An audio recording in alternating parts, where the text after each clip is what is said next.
All right, everybody. So today we have a special guest, Dr. Joe Capista. Welcome, Dr. Capista. Thanks, Dave. Thanks for having me on. So, as with all of the podcasts, we start with a charity donation. And so, what was the one you chose for today? So I have a good friend who used to work for Haverford Trust in the corporate level, and his wife became very sick with cancer and died. And he started a charity called Bring Hope Home, where he raises money to help families who don't have the means to buy food, send kids to school, cars, things like that. So whatever the needs are, they're all qualified, pre-qualified, and it's grown and growing, and he's doing great with it. So that's the charity called Bring Hope Home. His Awesome. name, Paul Eisenberg is one of the founders. Right, and we will have a link below for anybody else who wants to donate. Great. So, you and I met over 4 years ago now. We had a mutual contact, and over the years, Dr. Capista has kind of become a mentor of mine. I've asked some advice for dentistry, and now that we've been working together since last May, we've gotten to talk about other things as well. And something that our mutual friend David Haynes has talked about is that you don't just have a solid grasp on dentistry, but on life success. And your book, which I can also put a link to, talks about total life success. So what do you think are some of the main factors that have set you aside from just kind of like your standard dentist? So that's like a half-day presentation, Right. But I'll do the nutshell version. I think there's a lot of things that happen before becoming a dentist that predispose you to want to be successful. And one of the things in my world was I wanted to be a dentist since I was about in fifth grade. And almost like being an athlete, you want to be the best you can be. And, athletes spend a lot of time to become what they want to, a lot of people want to be athletes when they're young kids. And they grow up to become professional athletes. Well, I always wanted to be a dentist, and I knew that I was going to be a dentist. I was going to be successful at it. But that wasn't a random event. Success didn't come the first month.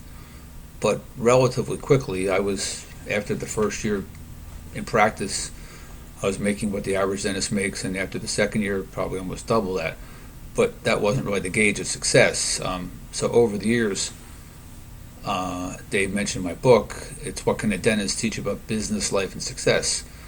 In the book, I detailed there's 5 parts of success that I think, looking back, are the reasons that I became successful in dentistry. But the principles for success have nothing to do with being a dentist. They have with a business, a restaurant, a bank. It doesn't matter what it is. The principles of being successful are the same.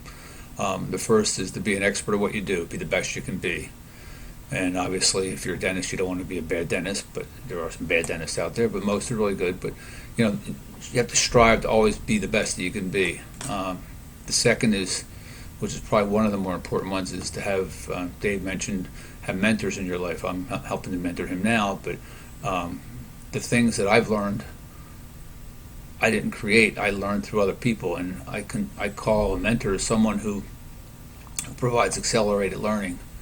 By that I mean, if I try to do some things on my own, whether it's running a business or dentistry, it's a lot easier to have someone hold your hand and show you the shortcuts.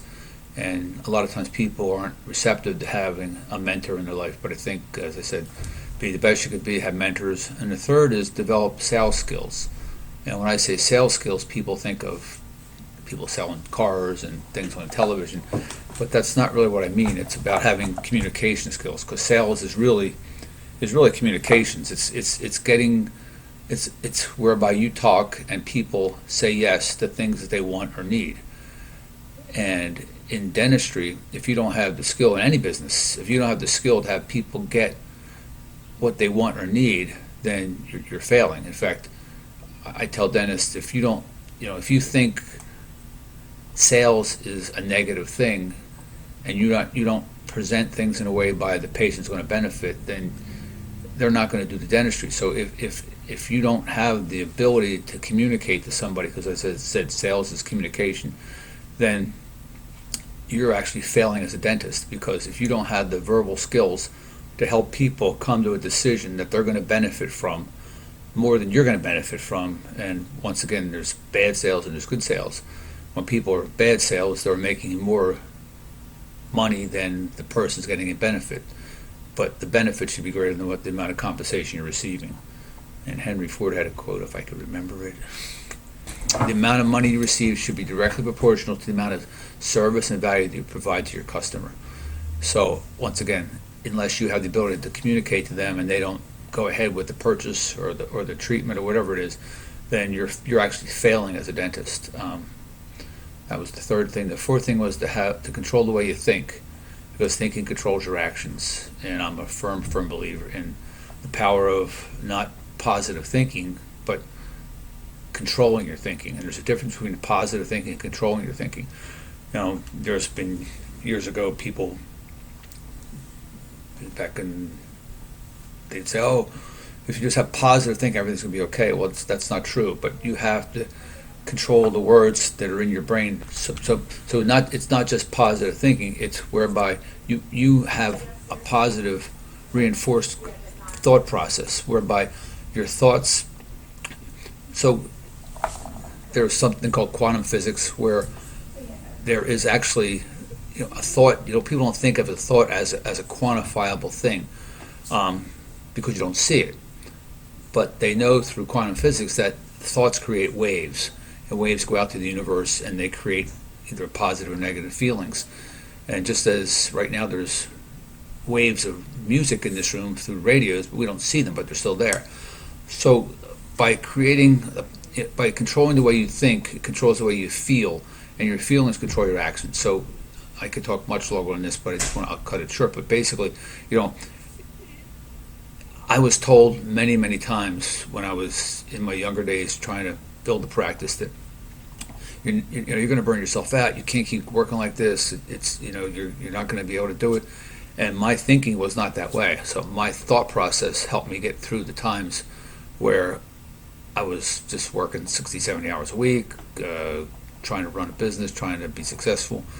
But the ability to control your thoughts, there's a book called Think and Grow Rich by Napoleon Hill.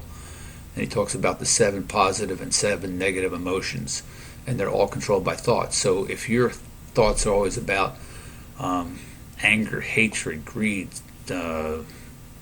self-indulgence, your thought process takes you to a certain road. If your thoughts are about happiness, joy, love, harmony, it's a different thought process. So I think, without beating it to death, your thoughts do control your actions. So be the best you can be, have mentors in your life, develop sales skills, communication skills, and control the way you think. And the last one, which is probably one of the most important ones, is that balance in your life. So there's different parts of life, and I've broken it down to maybe the 4 main parts, and there's sub parts of that, but basically it's work or family work. If you could envision a circle with at the top family, the bottom work, on the right side physical, and the left spiritual, and how that circle gets balanced different ways based on the way your behavior is. So obviously, if you're working too much at the bottom and it turns it this way, it's not the same. If you're spending too much time with your family, not spending your time when you should be at work, it can hurt you.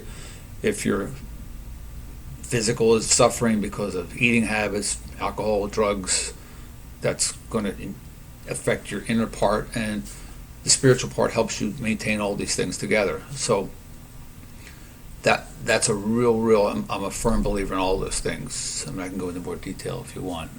Yeah, I mean, I think it is really important to have that balance. I find it interesting that in these 5 points and talking about how you have excelled as a dentist, you didn't discuss which bond you like, how big your margins are, or anything like that. Which kind of it's something that they don't talk about in dental school, and I also realize dental school isn't made to teach you the business side, but it's something that I hear more and more graduates talk about all the time now, is that we learned how to do an ideal prep, we learned all these measurements, but when you get out into the real world, that doesn't help you to run a practice, which in dentistry most of us are in a private practice setting, and I think there's very little guidance there. So I guess, for one, why do you think that is, that people leave dentistry or dental school so inept at the business side, and why don't schools incorporate that at all? It's a good question, because when I was in school, there was no practice management courses. I was hired by Temple to present for about 5 years to their entrepreneurship class, and I think that they actually stopped that too. And I understand in dental school there's a lot to learn in a short time, and those people who get out don't even know it enough to be a good dentist because they need to practice. But I think that's why I think the principles are so important in steps-wise. Obviously, if you get out of dental school and you're the best you can be, you're not the best you could be. You still have to learn more. And you can't be the best you can be unless you keep learning. And that's why you and I both take continuing education classes. And you have to be continually doing the things to make you the best that, and I keep repeating, that you can be, because not everybody has the same skills. So in dental school, they're going to teach you the skills, and it's your obligation to always get better in that. And then the mentors are the ones who I've relied on. I had a mentor, Charlie Shivo, who was my accountant, who I met for once a month for 25 years. Half of the time he spent was on the success of the business, on the success of the practice financially, and the other half was on how to become a better person, a better dentist, a better father, a better husband, a better, happier life. So I don't know that schools have the obligation, and I think the dentists have the obligation to find the mentors to help them with those things. Unfortunately, dentistry today, it's a business, but people don't, the dentists at a school don't view it as a business. Many of them don't end up owning their own practice. They work for other people, so they don't have the need to learn those business skills. But I do know that the dentists that don't have the business skills are less successful than the ones that do. And by business skills, I mean the ability, to sell, to attract, to market. There's a triangle I have, the success triangle. It has the top as the best. The top is the product, internal, external marketing. The lower one side is a systemized sales call or or treatment presentation, and a systemized visit, or a systemized sales call and a systemized visit. How you talk and what you do in the visit. So one side is what you talk in the visit. The other side is the visit itself or the sales call. So everything I do has been systemized, and I'm a firm believer in systems. So the way I do dentistry is systemized. We do specific things for internal marketing, things for external marketing. When I go in to do a case presentation or an office visit, there's specific dialogue that I use that's not rehearsed but memorized, but doesn't come across as rehearsed. So I repeat things in a comfortable way for them, and then in that visit, there are things that are happening to make the patient want to say yes to the things that they want or need. So. Yeah, and I think, earlier you pointed out how when people hear sales, sometimes there's this negative connotation. Right. And I just wanted to add something there, is that even when I read the book, I think when you read that, you might think, oh, this person's trying to sell the patient on something. And I have to say, I was really surprised when I started working here how conservative you and the other dentists here are. And not that patients aren't getting the treatment they need, but just as an example, I used to work in a corporate office, and I was significantly more conservative than the other dentists there. And when I came here, I found that you guys were mostly more conservative than I was. And I think that's in part how you're taught, but I think also you look at things and you look at the patient, and you don't say, okay, well, based on the textbook, we always need to do this. You say, okay, based on this situation, you factor in a lot about the patient, which comes from your relationship with the patient. So I can say that nothing is really pushed on the patients. It's just that they trust Dr. Capista and they trust the other dentists here. And so they know that when he says they need something, they actually do need it. And they understand the benefits that they will get towards getting the proper treatment, rather than somebody just coming in and just saying, hey, you need this. It's $10,000 treatment plan, which is in a way kind of how, again, back with school, like we're told to present this whole treatment plan, which is good, but can also be very overwhelming to patients, especially if they haven't been to a dentist in a long time. Yeah, and that's, we can talk about understanding people's behavior. There's something that I've talked to Dave quite a bit about. It's called DISC behavior styles. It's how you learn to read what people's behavior tendencies are, and then to talk to that person based on their behavior styles. And by doing that, you form a good relationship. When you form a good relationship, you get people's trust and confidence.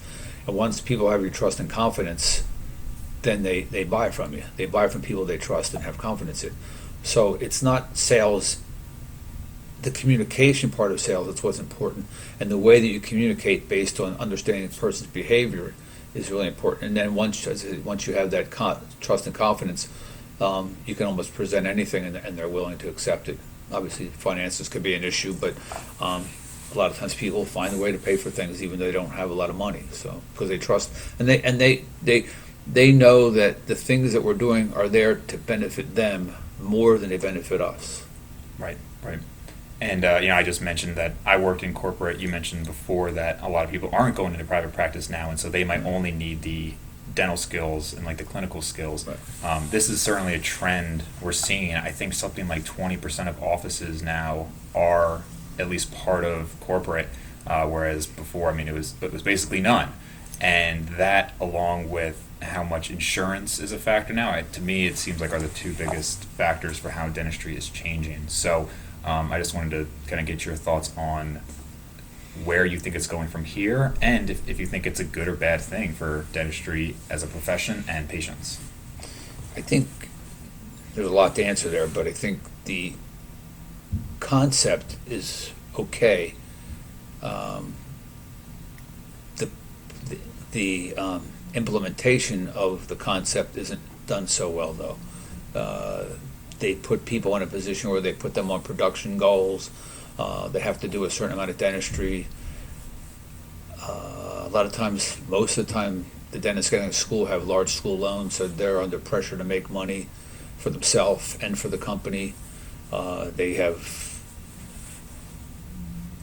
people there watching all this stuff, and I think, unfortunately, patients don't know what they need.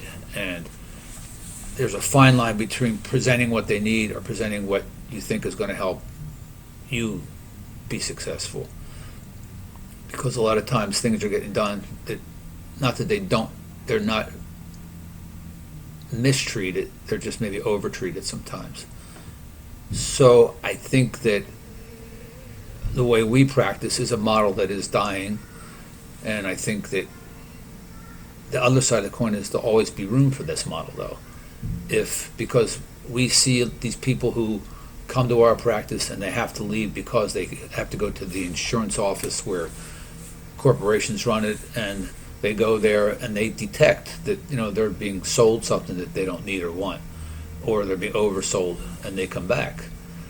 So the unfortunate part is people sometimes have to use their insurance that they have, and they don't have a choice.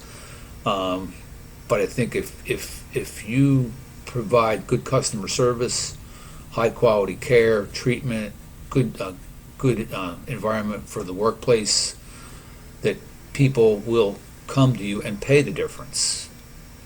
I think that will be diminishing in some ways because the younger dentists getting out of school can't afford to open a practice. They would have to actually go to work for a practice that's like Right. that and try to continue that practice. I don't know what 10 or 15 years holds, but I think there'll always be some good fee-for-service offices providing good customer service, good care, charging a higher fee and being paid more, or not just accepting what the insurance allows and just churning dentistry out to them. Absolutely. So I think we hit a lot of things today, Dave, but I just would maybe, there's an old saying, tell them what you want to tell them, and tell them what you told them. Right. So I think I told you. I think I told you, and I'm going to tell you again. So, we talked about being the best you could be, and I didn't go into detail of that. But when I was in dental school, cosmetic dentistry was not really something they taught. So in the late 90s, cosmetic dentistry became almost like a revolution. A lot of the yuppies they had expendable income, they were willing to spend money on cosmetic dentistry.